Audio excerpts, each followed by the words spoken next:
कन्नौज में छात्रों को मिला डिजिटल साथी, तिरवा विधायक ने बांटे टैबलेट, खिले चेहरों से गूंजी कैंपस। हसेरन ब्लॉक के श्री रामचंद्र डिग्री कॉलेज ऐराहों में रविवार को भव्य कार्यक्रम आयोजित हुआ। कार्यक्रम में तिरवा विधायक कैलाश राजपूत और ब्लॉक प्रमुख प्रतिनिधि पुष्पेंद्र शाक्य ने छात्र छात्राओं को टैबलेट वितरित किए।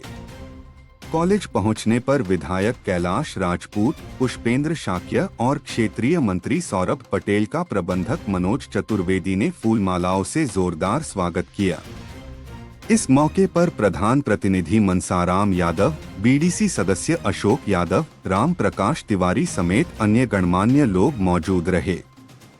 छात्र छात्राओं को टैबलेट मिलते ही उनके चेहरे खिल उठे। विधायक कैलाश राजपूत ने छात्रों को संबोधित करते हुए कहा, योगी सरकार की मंशा है कि हर बच्चा पढ़े, सीखे और देश का नाम रोशन करे। टैबलेट केवल एक डिवाइस नहीं बल्कि ज्ञान का द्वार है, इसका सदुपयोग करें। इस दौरान विधायक ने पूर्व मुख्यमंत्री अखिलेश यादव पर भी निशाना साधते हुए विपक्ष पर तीखी टिप्पणी की। यहाँ के परमादरणीय प्रबंधक जी, पुष्पेंद्र शाक्य जी, सौरभ पटेल जी, मनसाराम जी, सदस्य बीडीसी और प्रधानाध्यापक जी सहित सभी सम्मानित शिक्षक बंधु, सभी प्यारे छात्र छात्राओं और क्षेत्र के सम्मानित भाइयों, आज जो बच्चे जिनको टैबलेट दिया जा रहा है, ये इसलिए दिया जा रहा है कि हम सबको पता है कि 2012 से 2017 के बीच में माननीय अखिलेश यादव जी और उस सरकार में पूरी अराजकता का माहौल फैला हुआ था। मैं समझता हूँ जिले की कोई सड़क, नहर के प्रति कोई रास्ता नहीं होता था जिसमें किसी माँ बहन बेटी को न लूटा जाता था। पूरे प्रदेश में हाहाकार फैला हुआ था और पूरे प्रदेश की जनता का रुझान समाजवादी पार्टी से हटा और 17 में यशस्वी देश के प्रधानमंत्री नरेंद्र मोदी जी के नेतृत्व में चुनाव हुआ। प्रचंड बहुमत से भारतीय जनता पार्टी की सरकार आई और माननीय योगी आदित्यनाथ जी उत्तर प्रदेश के मुख्यमंत्री बने। माननीय प्रधानमंत्री मोदी जी 2014 में बने थे, लेकिन उस समय माननीय अखिलेश यादव जी की उत्तर प्रदेश में सरकार थी। 100 से ज्यादा माननीय प्रधानमंत्री मोदी जी ने गरीबों के लिए तमाम भारत सरकार की योजनाओं को लागू किया, लेकिन उत्तर प्रदेश की सरकार ने मोदी जी का सहयोग नहीं किया। जब 17 में माननीय योगी जी मुख्यमंत्री बने तो उन्होंने रात दिन मेहनत करके भारत सरकार की पेंडिंग पड़ी योजनाओं को लागू कराया और अपने उत्तर प्रदेश सरकार की योजनाओं को लागू कराया है।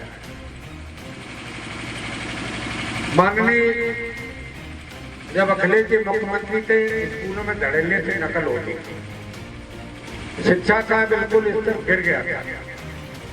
लेकिन जब योगी जी की सरकार है, नकल विहीन परीक्षाएं शुरू कराने का प्रयास किया गया और मैं समझता हूँ उत्तर प्रदेश में पूरी तरह से लागू। इधर जब योगी जी ने बिल्कुल निष्पक्ष ढंग से परीक्षाओं को कराया, तो अभी हाल का एक वाकया आपके सामने प्रस्तुत करना चाहता हूँ। 60,244 पुलिस कर्मियों की भर्ती होनी थी। कई बार पेपर लीक हुआ, परीक्षाएं रद्द हुई और इसका खामियाजा लोकसभा के चुनाव में भारतीय जनता पार्टी को उठाना पड़ा।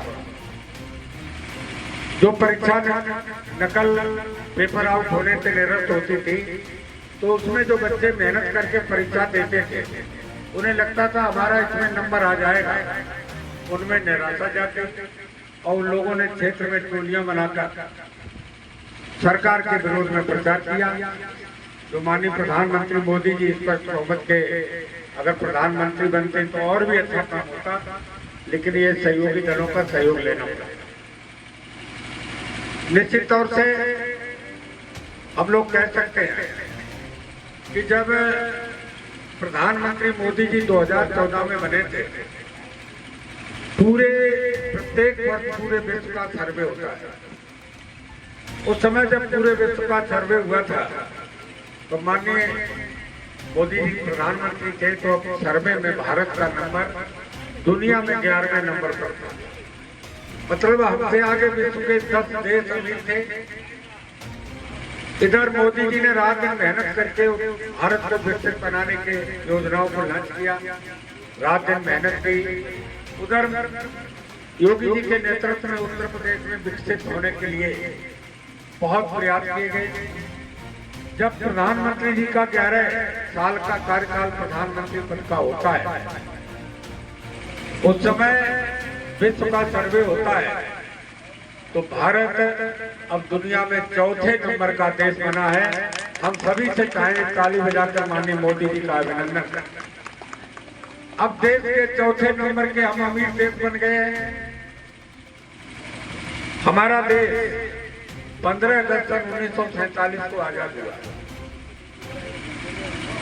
और 15 अगस्त 2047 जब आजादी का 100 साल का हम लोग जश्न मना रहे होंगे, उस समय भारत 2047 में विकसित होकर दुनिया का 1 नंबर देश होगा। भारत का आगे विश्व में कोई देश नहीं होगा। जब भारत दुनिया का 1 नंबर का देश होगा तो प्रत्येक गरीब से गरीब परिवार का व्यक्ति अपने पैरों पर खड़ा होकर एक अच्छी जिंदगी जी रहा होगा। निश्चित तौर से उत्तर प्रदेश की कानून व्यवस्था को योगी जी ने ठीक किया। उत्तर प्रदेश को पूर्व सरकारों ने अपराधियों के हवाले सरकार को कर दिया था। हम एक घटना का जिक्र करना चाहते हैं। इलाहाबाद में जब अस्पताल में अतीक और उनके भाई अशरफ ऐसे कुछ नाम था, जा रहे थे, 3 नवयुवकों ने बड़ा काम कर दिया। मोबाइल पे हम सबने देखा था। एक अपराधी की लड़का इधर से गोली मार रहा था, दूसरे उधर से मार रहा था। कोई टाइमिंग 2-3 मिनट का अंतर होगा। उस घटना के बाद उत्तर प्रदेश के अपराधी या तो उत्तर प्रदेश छोड़ के भाग गए अथवा अपनी जमानत कटाकर जेल में चले गए और बचे हुए थे बाबा जी ने उनको ऊपर पहुंचा दिया। तो बाबा जी के लिए भी ताली बनती है। पूरा प्रदेश उन्होंने गुंडा राज से मुक्ति को दिलाया। मेरी गलत बात लगे बच्चा छात्रा को भी कह सकता, मैं बता सकता हूँ। तो मेरे कहने का मतलब यह है कि अभी जो 60,244 की भर्ती हुई,